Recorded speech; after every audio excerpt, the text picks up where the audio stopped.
US GDP continues to rise, but everything still feels unaffordable. How can both things be true? In case you haven't heard, the US economy grew at 3.8% in the second quarter, which is significantly more than we previously thought. But how could it be that if the economy is growing, everything still feels unaffordable? Well, we're going to get into that, but before we do, my name is Rick. I hope you turn daily news into daily profits. If that's something you're into, make sure you follow this page. The first big differentiator that we have to make is that gross domestic product is the growth of the country. That's not necessarily the growth of people's personal finances. So basically what that means is that companies that are based in the United States are seeing more boosts in their exports. So yes, they are selling more goods, but that doesn't mean that that's actually going back to the workers that made those products happen. The next big issue we see is the cost of living prices, where costs are higher than pre-pandemic prices, and although inflation is coming down, they still remain elevated, which means everything that you're used to buying cheaper is still more expensive. And that means things like gas, food, and insurance have risen over the past 5 years. And while those are rising, real wages for working Americans have not risen.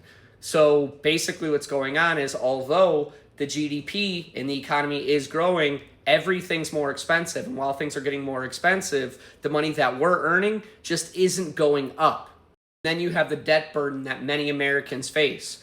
So while all of these costs continue to rise and inflation has remained elevated, so has interest rates. And unfortunately, Americans are using debt in order to fund their lifestyle.